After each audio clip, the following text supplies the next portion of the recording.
Hello and welcome to Unapologetically Yours. I am your hostess, Melinda Dawn, and I give with my whole heart so others can show up as their true selves, loved without limits. And after I did my episode today, the one entitled Braveheart, I realized that it had been almost a week since some of the things that I alluded to were going on, where Jacob and I were making a number of shifts. Another thing, not disclosed because I totally forgot about it, was that I was in that mess in Atlanta. Jacob and I flew up to Georgia, and we had a couple of assignments while we were there, and it was a great trip. But our return was met with delay. And I really should say delays, plural. Have you had any delays? Is there something that you haven't accomplished yet that you thought you would do years ago, months ago, weeks ago, days or hours? How about decades? Well, we flew in and we knew that there was a TSA issue, right? And so Tampa, TPA, it's a dream. Great airport. Atlanta has its own kinds, plural, of chaos. And so when we arrived Friday, we saw the lines, right? And I was like, oh, that's not great. We're definitely going to come early, right? To the airport, of course. We were there for a bit and, it got worse. Anyway, on our return trip, we got there 2 hours early. That was not enough.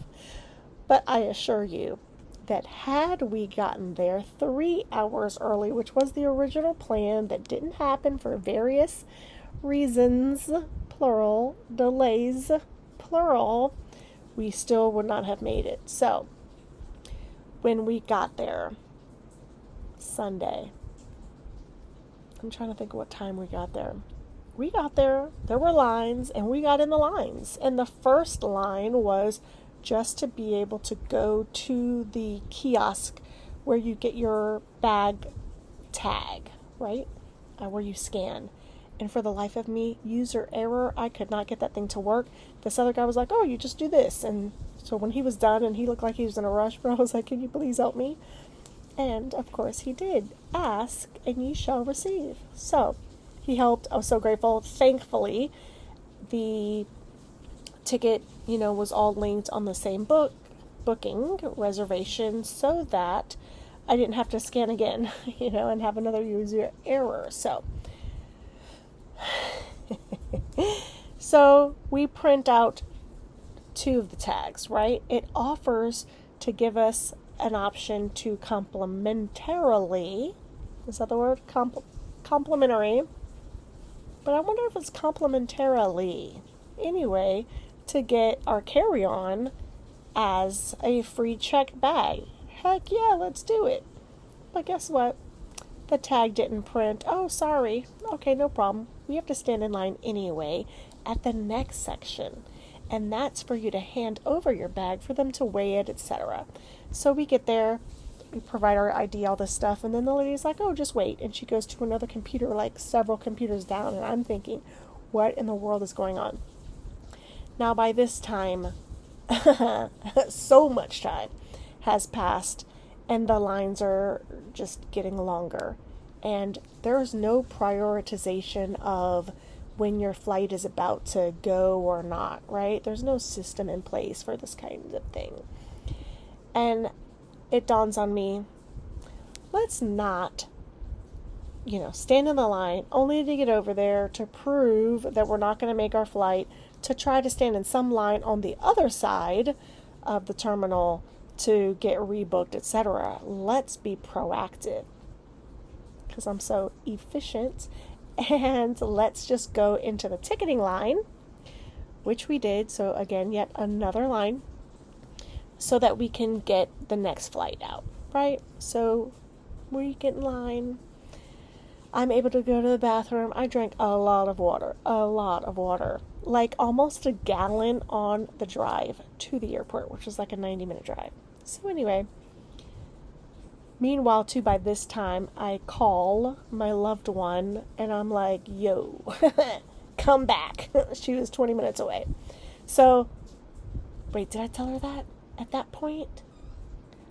I basically, yeah, I don't know. At some point, I did call her. Uh-oh.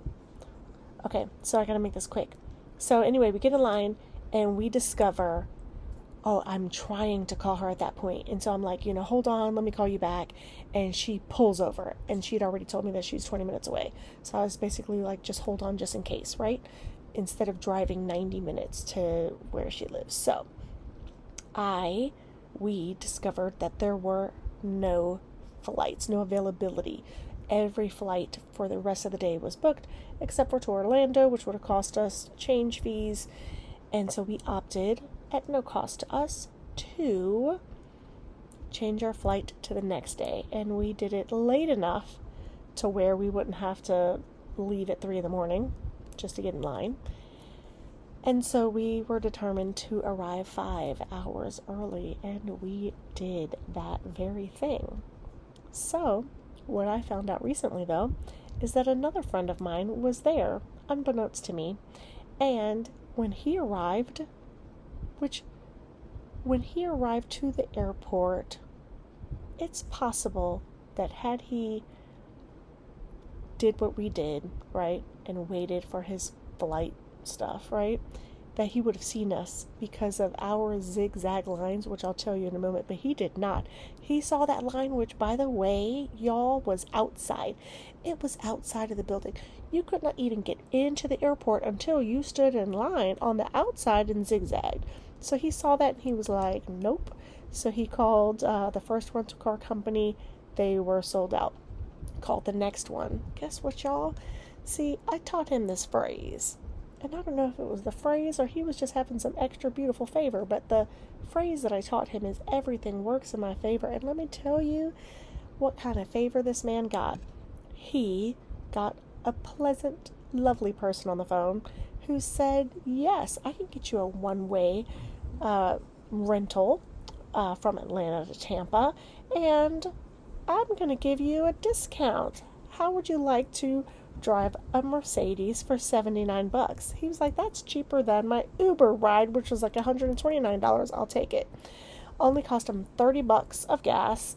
He highly recommends this Mercedes. I don't know if it was an S-Class, C-Class, but he cruised all the way home and had a wonderful time not standing in all of the lines, all of the zigzag lines. So meanwhile, we're on the outside of the building and I'm filming this.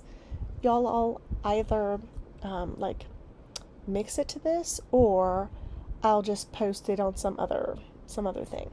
But we zigzag just to get inside the building, just to zigzag to go outside of the building again, to zigzag to then get back into the building and zigzag around the baggage carousels. Aren't you glad I didn't say banana or zigzag again? So it took us approximately 2 hours to get through all of that outside, inside of the building to where we got scanned. Now that said, there was easily about 20 more minutes of us, oh my gosh, I'm going to say it again, zigzagging, right? But a gentleman who works there, lifted up the thing, the little zoop thing, right?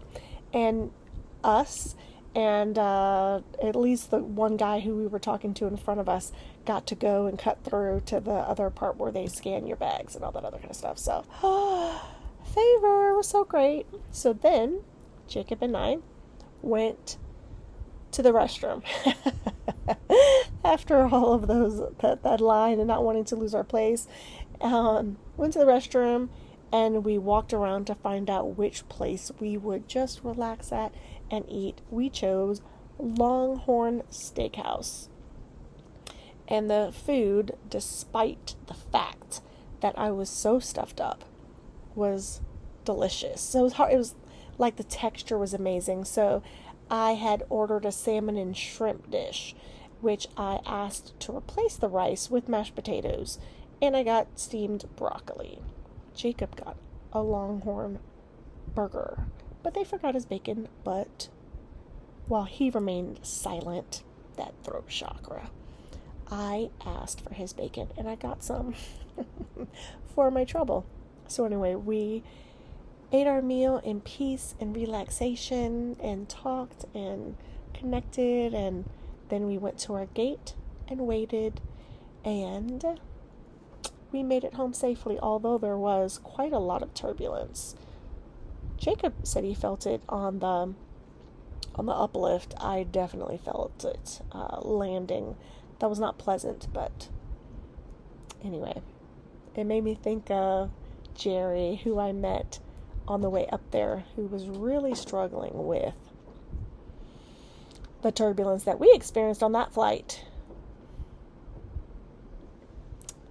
That's all I've got for you at this time. Made it home safely. We beat my friend, but he probably enjoyed his experience more than the line experience that we had. But I wouldn't do this travel thing with any other person. And on that note, I'm going to sign off. What if me being unapologetically me is the thing that sets you free? Yeah, I'll see you next time.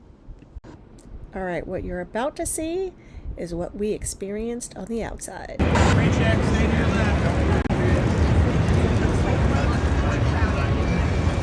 So this was the pre-check, not even the general boarding.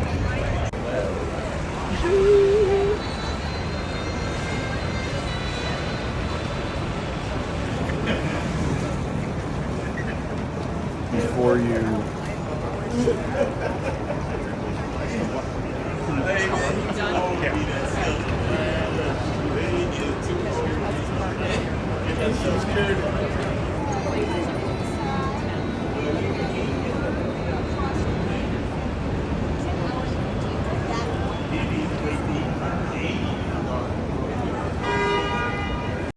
And this is us on our plane, ready to go home.